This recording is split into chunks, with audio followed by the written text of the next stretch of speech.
ئێمە وەکو گروپی نیشتیمانپەروەرانی کوردستان ئامانجمان ئەوەیە کە هاوکاری پێشکەشی خانەوادەی سەربەرزی شەهیدەکان بکەین. بۆیە ئەمڕۆ لێرە بڕیارماندا کە لە دەڤەری سۆران لە پارکی گوڵان لە چوارچوەی کارە چالاکیەکانماندا هەندێک هاوکاری ببەخشین بە خانەوادەی سەربەرزی شەهیدەکانمان و هاوکاریەکانشمان پێک هاتوون لە جلوبەرگ و هەروەها پێداویستی یاریەکانی منداڵان.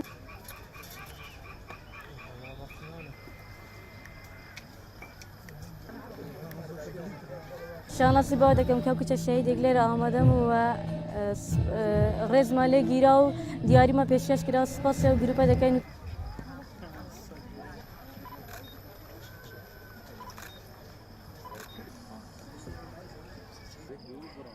شانازی دەکەم وەکەوەکو کچە شەهیدێک دیاریم پێشکەش کرا و سپاس باو ڕێخاوە.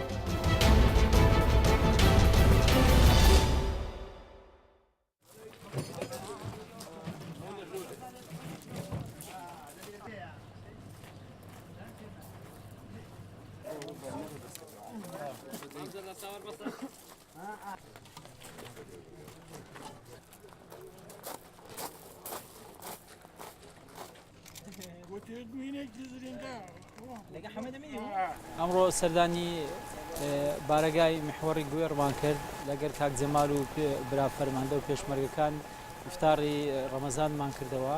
بەڕاستی پێشمەرگە قارەمانانە بە ڕۆحی خۆیان بە گیانی خۆیان هەولێر دەپارێزن. ئەوە وفایەکی زۆر بچووکە کە ناوە ناوە ئێمە بتوانین بەسەریان کەینەوە.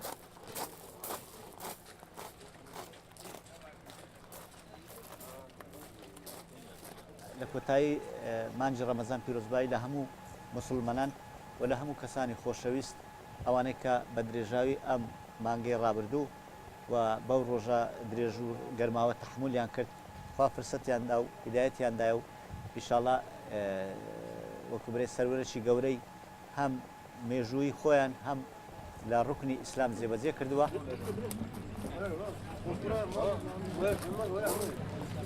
ئێمە لە مانجی ڕەمەزانی پیرۆز هەم پەڕۆژی دەبین و هەم هەرچی خۆشمان جێپەجێ دەکەین لە ڕووی سەربازی و پاراستنی کوردستان.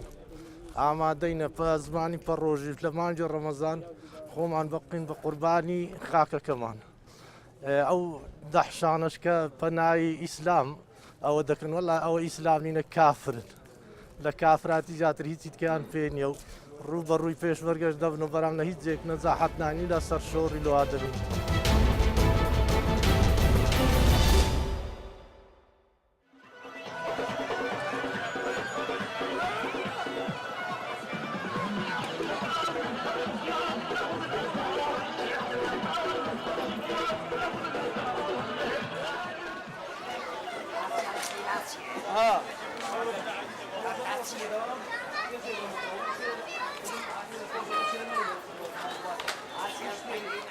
بۆ ئەبینن بازار جمەی تێ لە ئاوڵاتیە وەزع زۆر ئەمینە زۆر خەڵک بە دڵخۆشیەوە بازارەکە ئینشەڵڵا جەژنێکی پڕ لە خێر و بەرەکەتە بێ بۆ گەلی کوردستان و هێزە سیاسیەکانیش داوایان لێکەین لێرەوە داوایان لێکەین ناوماڵی کوردیەک خەنەوە.